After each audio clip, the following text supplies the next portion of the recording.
हाँ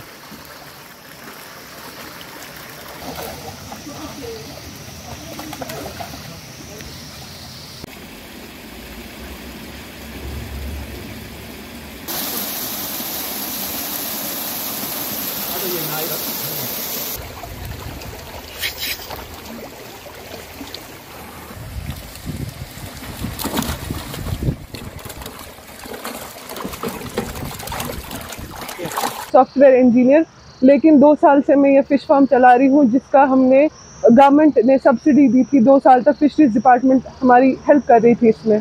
तो अल्हम्दुलिल्लाह लास्ट ईयर हमारा रेवेन्यू बहुत अच्छा आया था, लेकिन ड्यू टू लेस मार्केट हमारा जो स्टॉक है अभी पेंडिंग है। मार्केट अच्छा नहीं है, जिसकी वजह से हमारा स्टॉक अभी उतना इस साल उतना प्रॉफिट हमने नहीं किया। बाकी और इससे बेनिफिट ये है कि हम अपनी फैमिली को, अपने आप को सपोर्ट कर सकते हैं।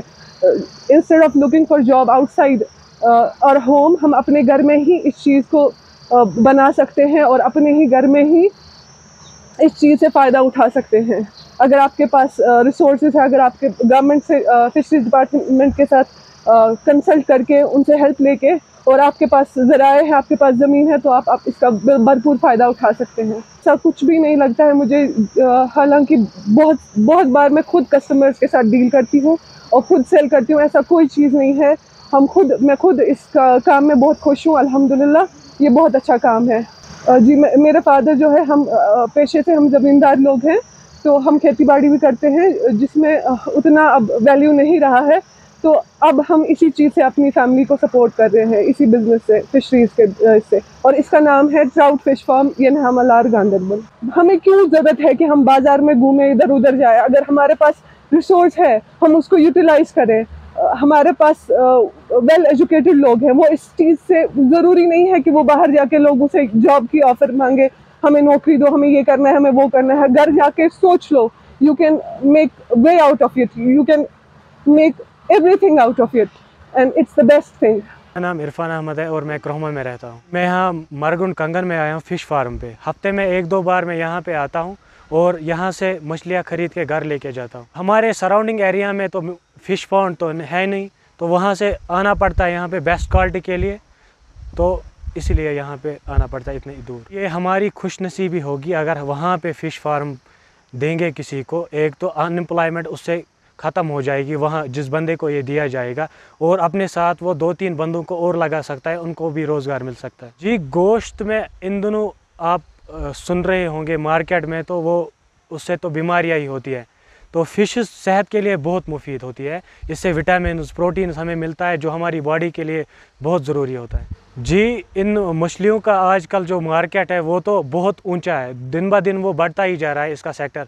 इसने तो चिकन, मटन, उन सब को पीछे छोड़ दिया है और ये आगे बढ़ता ही जा रहा है। जी, भरपूर कोशिश करेंगे, अगर ये देंगे हमें यूनिट तो हम बहुत खुश नसीब होंगे। मेरा नाम कुसुमा मजीद मागरे है और मैं चेयरमैन में रहती हूँ। मैंने सोशल मीडिया पे बहुत सारी स्कीमों के बारे में देखा और सुना भी, बट मुझे फ़िश फार्म की स्कीम बहुत पसंद आई, इसलिए मैंने सोचा कि फ़िश फार्म का ही ये कारोबार शुरू करूँ। घर वालों का तो पूरा सपोर्ट है, बहुत अच्छा है सपोर्ट उनका भी, शुक्र अल्लाह का। उन्होंने हम लोगों को ये सीड दिया, ये इनके लिए खाना वगैरह, ये जाली, सब कुछ वो दे रहे हैं। हम शुक्रगुजार है एडी गांदरबल के, उन्होंने भी बहुत हेल्प की। जैसे जब मेहनत करेंगे तो सब कुछ हो सकता है। मैंने 12वीं तक पढ़ा है और मैं सोचा कि ये कारोबार करके मैं अपने पापा का हाथ बढ़ाऊँगी और मैं उसके शाना पर शाना चढ़ूँगी। मेरा नाम आमिर जावेद मीर है। मैं यहीं लोकलिटी के एरिया में रहता हूँ, चेयरवन में सर। और मैं यहाँ पर आया हूँ मरगुंड के फ़िश फार्म पे फ़िश लेने के लिए। मैं सर हफ्ते में लगभग 2-4 बार आ ही जाता हूँ यहाँ पर घर के लिए फ़िश लेने के लिए, क्योंकि सर जो आजकल हम मीट खाते हैं उससे तो बीमारियाँ ही बढ़ती है, और जो फ़िश से इनमें से विटामिन्स, प्रोटीन्स और वो ओमेगा एस भी पाया जाता है जो हमारे सेहत के लिए बहुत ही मुफीद है सर। वाई नॉट, उससे तो काफ़ी फ़ायदेमंद तो फिशेस है। जो मीट हो या चिकन एक्स्ट्रा जो भी है सर, उससे फ़ायदा तो नहीं होता है, उससे बीमारियाँ ही बढ़ती है। लेकिन फ़िश से इंसान की सेहत भी ठीक रहती है। और आजकल तो सर जी जो ये फिशरीज़ है वो अपग्रेड होती जा रही है, क्योंकि मीट पर अब कोई उतना ध्यान भी नहीं देता है और उस क्वालिटी का भी नहीं मिलता है जो पहले दिनों में होता था सर। वहाँ पर फिशरी देखने को मिलेगी सर अब, मतलब शादियों पे सर, क्योंकि अब जब लोग भी अवेयर हो जाएगी कि इससे सेहत ही बिगड़ जाती है, तो मुझे लगता है सर आने वाले वक्त में तो फिशेज ही दिखेगी शादियों पर भी। आर्ट में तो अगर तो वो देंगे तो मैं ऐसे मानो कि मैं खुशकिस्मत हूँ फिर, अगर मुझे ये मिले। और मैं अपने साथ साथ तो 2-4 बंदों को भी एम्प्लॉयमेंट दे सकता हूँ और खुद भी कमा सकता हूँ सर इस पे।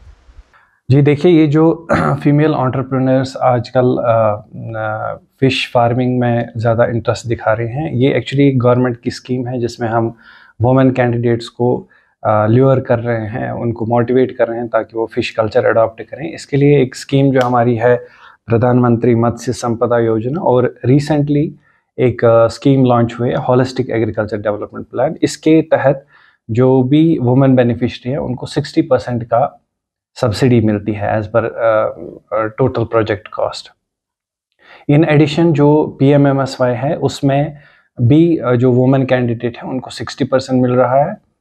जो जनरल कैटेगरी के हैं मतलब मेल कैंडिडेट्स, उनको हम 40% देते हैं। तो थोड़ा सा एज होने के कारण हम इनको मोटिवेट करते हैं कि आपको 20% सब्सिडी जो है एक्स्ट्रा मिलेगी, इसलिए आप अडॉप्ट करें। और आजकल जैसा कि आप जानते हैं अनएम्प्लॉयमेंट रेट बहुत ज़्यादा है, एंड लड़कियों को पर्टिकुलरली सेल्फ एम्प्लॉयमेंट की ज़्यादा ज़रूरत है, क्योंकि हम जानते हैं हमारी सोसाइटी में जो लड़के हैं वो कोई भी कल्चर अडॉप्ट कर सकते हैं, कोई भी काम कर सकते हैं, लेकिन लड़की के लिए मखसूस तौर एक ऐसा रिलायबल, सेल्फ सस्टेनिंग और अच्छा employment opportunity is very much required. तो उसके लिए फ़िश कल्चर जो है, मुझे लगता है उससे बेहतर कोई स्कीम है नहीं। जी, अभी हमारा जो टोटल स्कोर है ऑलमोस्ट 25% जो हमारे फार्मर्स हैं वो फीमेल कैंडिडेट्स हैं। और बड़ी खुशी की बात यह है कि हमने उस पर कुछ स्टोरीज़ भी चलाई हैं, सक्सेस स्टोरीज़ भी चलाई हैं। तो बहुत ही पढ़े लिखे, इवन पोस्ट ग्रेजुएट्स वो लड़कियां जो है वो अडॉप्ट करें। इवन मैरिड लड़कियां जो हैं, हमारे समाज में इतनी चेंजेस आई हैं कि मैरिड लड़कियां अपने ससुराल का सपोर्ट लेके वो भी फ़िश कल्चर अडॉप्ट करें। आपकी तरफ से क्या सपोर्ट मिलता है उनको? जी, हमारी तरफ से जनरल जितने भी हैं, जैसे कोई जनरल कैटेगरी में है या इवन SC ST है या वुमेन कैंडिडेट, हमारी तरफ से हर एक के लिए सपोर्ट है, एक्सटेंशन सपोर्ट है। हम उनको गाइड करते हैं ड्यूरिंग पीरियड ऑफ कंस्ट्रक्शन, जन stocking, post stocking management, and उसके बाद कभी कुछ प्रॉब्लम, डिजीज़ इश्यूज़ वगैरह होते हैं तो उसमें हमारी एक एक्सटेंशन विंग है जो 24 आवर्स काम करते रहते हैं। और हमने एक व्हाट्सएप ग्रुप भी बनाया है प्राइवेट सेक्टर के लिए। जब भी उनको कोई इशू होता है वो ग्रुप में रेज़ करते हैं तो इंस्टेंटली हम उसका रिड्रेसल करते हैं।